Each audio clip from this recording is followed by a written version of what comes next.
Exactement. J'ai été très fier. Ouais. Aujourd'hui, au bout de ça, on parle de puces qu'on pourra s'implanter. Ce sera quand ça? Certainement dans les 10 années à venir. Et d'abord, on va les implanter dans nos vêtements, c'est-à-dire wearables, comme on le dit. Et après, on pourrait s'imaginer qu'on les implante dans nos cerveaux ou dans notre peau. Et à la fin, peut-être il y a une communication directe entre notre cerveau et le monde digital. Ce que nous voyons, c'est une sorte de fusion du monde physique, digital et biologique. On appelle quelqu'un, on n'a même plus le réflexe de devoir prendre un appareil, ça se fait naturellement. Hein. La technique continue le corps. Oui, vous parlez et vous dites, je veux maintenant être connecté avec n'importe qui. Hein? Et d'abord, vous avez les robots personnalisés. Et j'ai vu que M. Zuckerberg a prédit qu'à la fin de l'année, il va avoir son robot, son butler personnalisé qui est à sa disposition. Donc, comme dans Downton Abbey, on aura son butler personnel, son serviteur, son esclave. Oui, mais il y a une différence. C'est un serviteur qui, avec l'intelligence artificielle, apprend et qui n'est pas seulement votre assistant pour des travaux manuels, qui peut vraiment être un partenaire intellectuel de vous. Est-ce qu'on pensera différemment selon vous? Est-ce que ce sera une révolution si puissante qu'on concevra différemment le monde? Oui, ça changera parce que beaucoup de tâches intellectuelles que nous exerçons maintenant vont être reprises par des machines intelligentes. Alors, ça va nous focaliser sur ce qui est vraiment humain, c'est-à-dire l'interaction, la passion, l'empathie, la passion, l'amour, etc. Je crois que cette révolution technologique, comme je l'explique dans le livre, a la possibilité de vous faire encore plus humain. Aimer encore plus avec la technologie. On verra, on verra. C'est une passion très ancienne chez vous. Hein. Vous avez une formation d'ingénieur. Vous retrouvez ça. Vous étiez jeune ingénieur. Aujourd'hui, vous êtes patron d'une immense organisation internationale. Vous retrouvez cette passion de réfléchir à la science?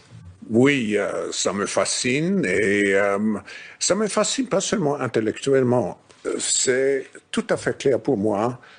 Ce changement technologique, cette révolution quatrième, je l'appelle, va changer tous les secteurs industriels, ça va changer nos marchés d'emploi, ça va changer notre système d'éducation. Je crois que nous ne sommes pas conscients de l'impact et de la vitesse que cette révolution va avoir.